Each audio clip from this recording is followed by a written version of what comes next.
Black Agenda Radio with Glenn Ford and Nellie Bailey, Mondays at 4 p.m. on the Progressive Radio Network. This is Black Agenda Radio, a weekly hour of African American political thought and action.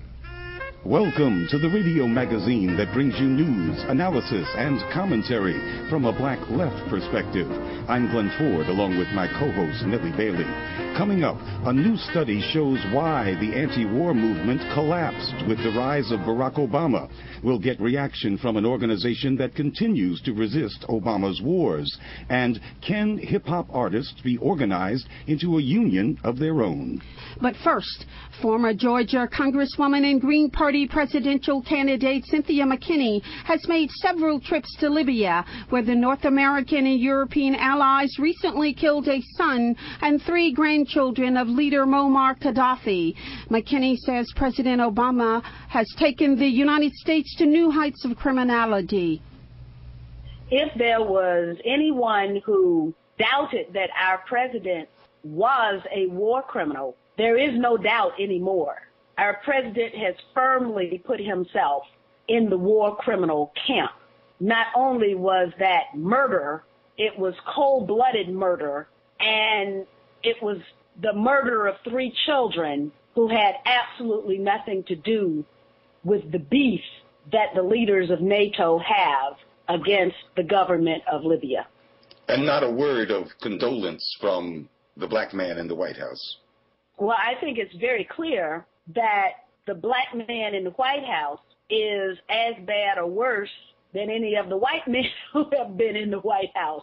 And that's why it's so important for people to not get swept up in the hysteria that is created around an election. I've said it too many times, but politics is not a beauty contest. It is not a popularity contest. It is not a horse race. Politics is about policy and power.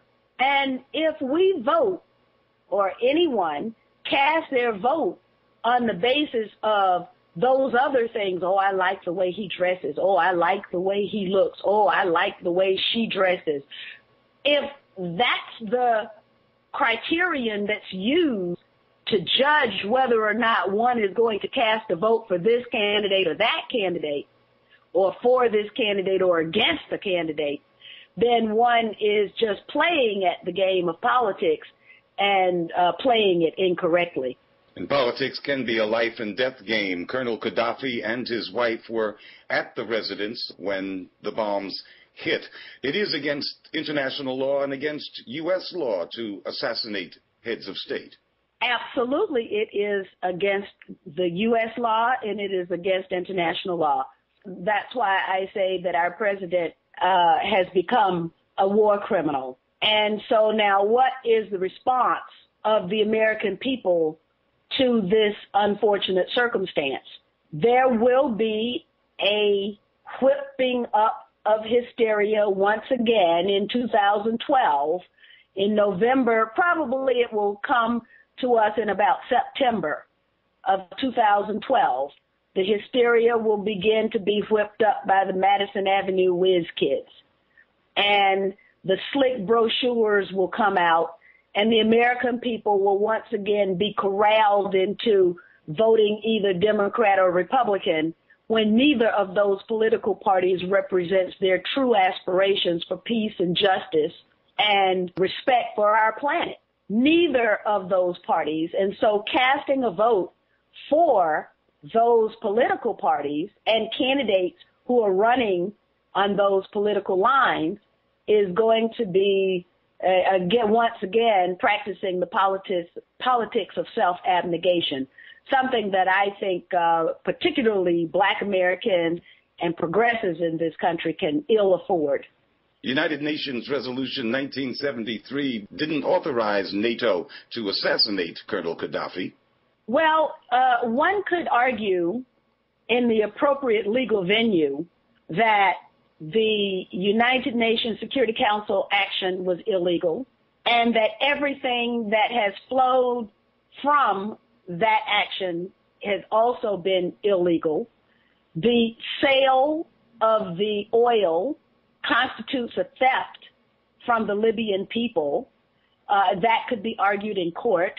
The seizing of the assets such that those assets cannot be used for the intended purpose, which was for the African Union, is also something that I have been told could be litigated in the international courts.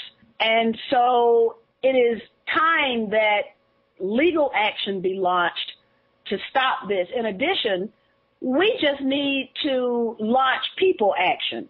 And people action does not always mean marching in the streets. I'm not saying that we should no longer march in the streets. I do believe that there is a role for that. But that is not the only strategy that one should employ when we are confronted with this multiplicity of wrongs. Every wrong should be resisted in the most appropriate way of resistance. We are not doing that. And of course, the progressive community has basically found itself a bunker in which to hide so as to not be hit by a drone itself. But this president is being protected by certain leadership elements of the progressive community, and that is wrong, because at the end of the day, it's about principle, not personality. So you don't see a dropping away of progressive support for this president? I think when the time comes to whip up the frenzy, that we will see the same characters who were there whipping it up in 2008. They will be back despite their disappointments. Some of them have expressed those disappointments. They'll be back doing the same thing again. And that applies to black politics as well? Well, I haven't seen, other than Black is Back, you could probably name them on one hand, the blacks who dissent from the policies of this president. Those very policies that have enriched the rich and pauperized the already poor.